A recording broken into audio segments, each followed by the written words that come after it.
Guten Morgen and welcome to Planet Althistory. Today we are going to discuss what if Islam never existed.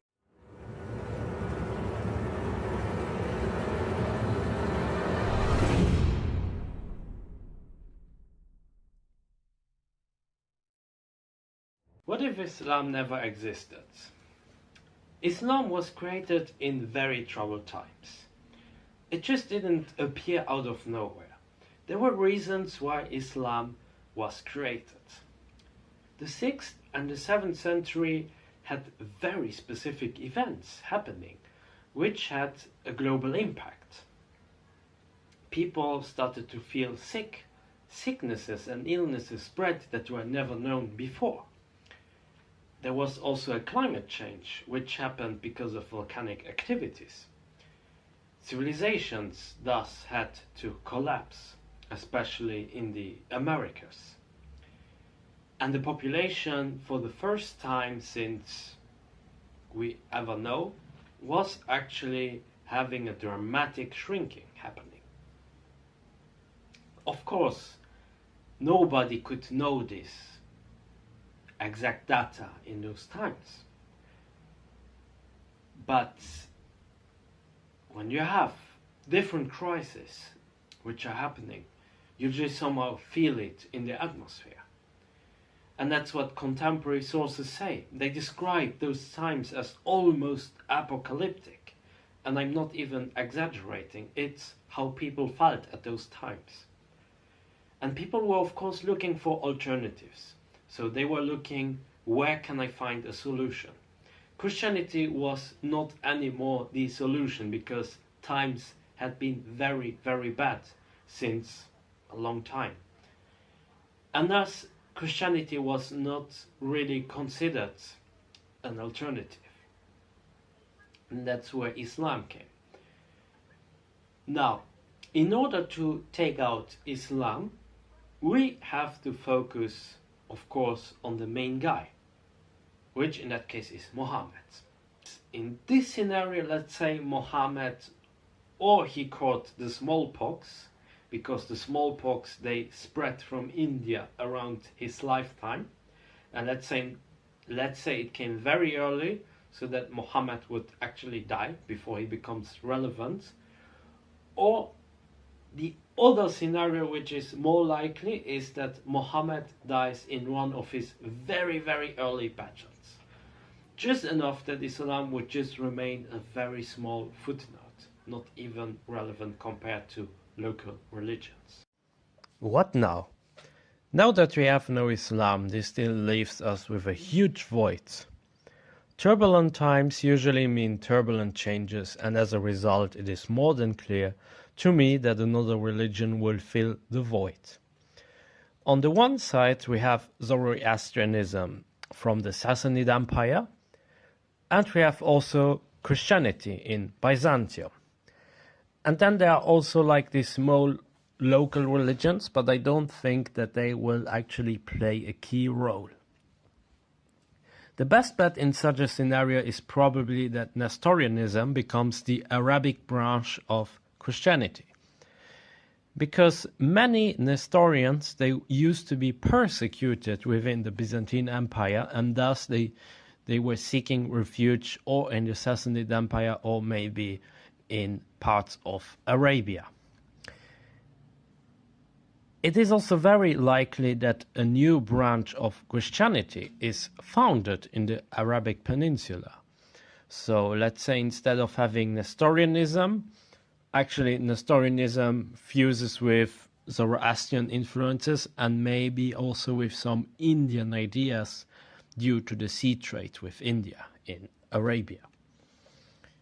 The reason why I see it like this is because the Arabic Peninsula was never an integrated part of the Roman Empire, and there would be no real reason why they would follow the example of Rome or Byzantium.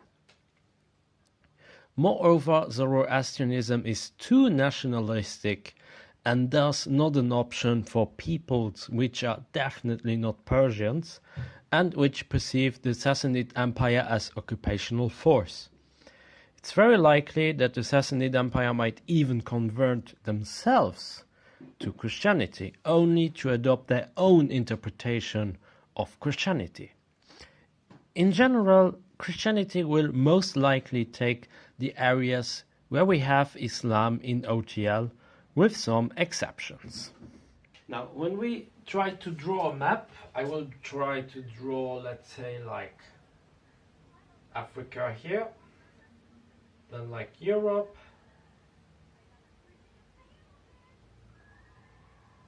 Greece, and then let's say here is the Sinai half island. Well, it's a bit bad, but okay. And we have here, well, not the best map, but one that just came out very fast from my head. So we have North Africa, and North Africa will be totally different, with Morocco, Tunisia and Algeria being Romanized or Latinized Berber countries. So they will be much closer to this area here, let's say. Especially this area and this, they will be like the core area of the ex-Roman Empire. Egypt would still use the Coptic language as their main language, but I can actually see that Greek would still retain as lingua franca. So we know that here's Egypt, let's say, and in here, well, just to make a difference, that would be all the area that would have Greek. Well, even this crippled Turkey or Anatolia. Yeah, that would be kind of like this. And it's also entirely possible that, just like the Latin language, Greek might also split into different smaller languages, even with their own identities and their own nation. We never know, but it could happen. And Europe without Islam ever happening is a very different place, because with no Muslim conquest and no Muslim invasion in Iberia, Charlemagne is totally butterflied away. So the Frankish Empire might actually collapse, and because there was no competent leader who could fight off the Muslim invasion, there is no chance that anyone else could replace the king of the first dynasty, and thus the Frankish Empire would just collapse into different smaller parts. And it could be divided among the Goths, among Burgundy, the old Burgundy, and maybe even Brittany, and other countries could just appear. Western Europe, I think, would have a very different development in such a scenario. That it's almost sure that no dominant country will ever arise in this area here. Of course, it is possible, if ever a dominant country would arise in this area, it would most likely be a neo-Romanesque empire, such as a Frankish Empire, but in a very different spint way. It is even possible that without a centralized state like the Frankish Empire, the Slavic people might be able to push more towards the west, that even maybe Germany might be totally Slavonized. So there would be a strong push, and it would actually Slavonize all of Germany. Then the other possibility that exists in such a scenario is that the Celtic people would have a higher chance not only to survive, but also their language would still be spoken, and perhaps they could even be very dominant in a certain area, talking about Brittany, and maybe even spread further. There is this chance given. Then, the other chance that can happen is that actually the Vikings would be able to perhaps re-Germanize those areas. So, as we know, the Vikings, they were able to conquer a lot in OTL, And if we take the Frankish Empire away, and thus also all the inventions and all of that that was made, there would be a lot of weaker settlements, not centralized, nothing at all. And thus when the Vikings, they would come, they would just be able to perhaps permanently settle in there and thus re-Germanize somehow all of these areas. So to put it into a simple term, Western Europe would be a total mess. Not Southern Europe. Southern Europe would still stay the focus of this early Western world. I will later explain that actually the West as concept will not exist in this timeline. Let's take a look at the Visigoths. So as we know, the Visigoths, they managed to conquer almost all of Iberia. They had parts of southern France as well, and they were even able to make a lot of progress for this time. Now, if we look into historical sources, we find out in recent research that different cities in the Visigothic Empire started to grow. They were repopulated again. And this is a very good sign that there was some kind of development and also some kind of growth, not only in economic terms, but also population-wise. It's kind of paradox if we just consider that all the population worldwide was declining, whereas the Visigoths, they just had kind of the contrary. But also, of course, if we look at it in the long term. Now, another key person in this early Iberia, or in the late history actually of the Visigoths, is Saint Isidore, or Saint Isidore, or whatever you want to call him. So, Saint Isidore, he was someone who was in Sevilla, and in Sevilla he was one of the very important Catholic priests, or perhaps even a bishop, and he was a very fun person of the ancient philosophies of ancient Greece, and he's called as the last scholar of the ancient world by most of the Catholic Church. He collected books, he reintroduced those Greek philosophers to his countrymen, when at the same time the Byzantine Empire actually closed different schools. So it's very interesting to put this into perspective, and maybe with a lot of luck this man might be able to reinitiate some kind of renaissance. The Pope as authority figure wouldn't be as important as he is in OTL. I mean, probably he would not even be considered the Pope. Maybe we would have different popes, or a patriarch, or different patriarchs. The church would be more national and ruled by local clergy under a royal guidance. A similar system may be like the Anglican Church in OTL, or like an autocephalous church. Autocephalous means that these churches are independent and the patriarch has nobody else as authority where he needs to report stuff. So he is basically his own head. The Middle East would probably be Aramaic speaking and later perhaps switch into Greek or even mix with Greek. Arabic could spread too because it is sure that no matter what happens, the Arabs will want to relocate, just like the Germanic tribes. At the end, it is highly possible that Byzantium might collapse or might even shrink faster after many but smaller Arab invasions.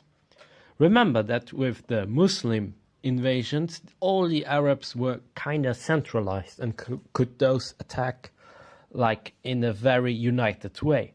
But without having Islam, the Arabs would not be united but still have a motivation to get out of Arabia, and thus there would be more invasions but much smaller. These Arabs, they might adapt to this Aramaic, Greek or Egyptian hybrid culture. Let's just call it the Hellenic world or Hellenic culture, which is very likely if their conquest goes far, or if they stay actually closer to the heartland. Arabic as language might take over in these new areas, but they would retain many Greek, Aramaic, or even Latin notions. And of course, those states would still be Christian. These small Arab states would fight each other in order to claim maybe Constantinople if Byzantium totally collapses, or even one day Rome. All of them would claim that somehow they are descendants of a Roman emperor, and thus they would have the only authority to rule over all the Roman Empire. Such a world would be much messier. Imagine northern Italy of the Middle Ages, but Jews spread all over the former Roman Empire, and even Arabia and some parts of Europe included.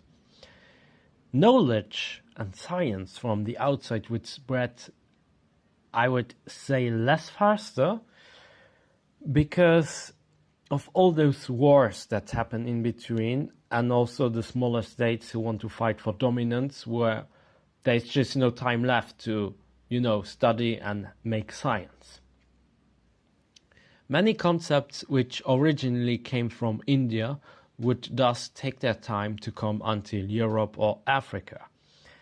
Trade, however, would still happen and not be blocked or centralized, and thus the initial initiative to find an alternate way to China would not be the main motivation for future explorations and future colonizations. So perhaps we would never see colonization in the same way as we saw it in original timeline. Now, as I was also talking critically about this concept of the West, in such a timeline where Islam doesn't exist, the West also, as concept, will simply not exist.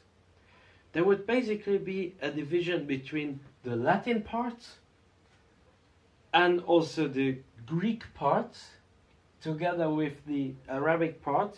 They would form some kind of Hellenized world or Hellenic world. Yes, it is a very controversial term to apply, but I think since the Arabs, they would actually have Christianity as their main religion, and also with Greek being spoken as lingua franca, and maybe even mixed with Aramaic or Coptic or Arabic, it's very likely that these two parts, they would be so different from each other that they would just be considered different cultural spaces.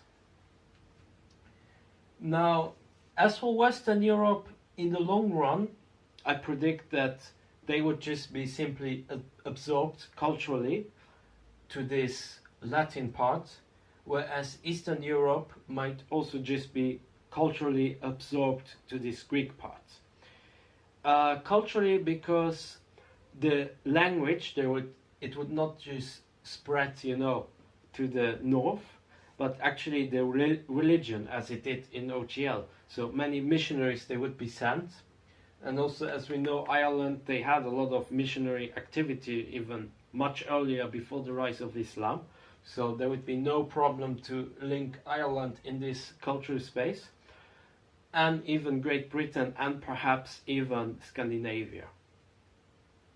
Now, if we put this even more far into an alternate future, we could see that Christianity would be like split in 4 very important parts.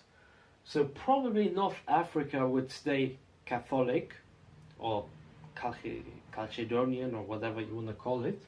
So they would probably follow the rule, let's say, of Rome, whereas the East, in here with Greece, Byzantium, perhaps even the Slavic tribes, and also Egypt, as I said, and Ethiopia and the surroundings of Ethiopia, they would probably have more this Orthodox outlook.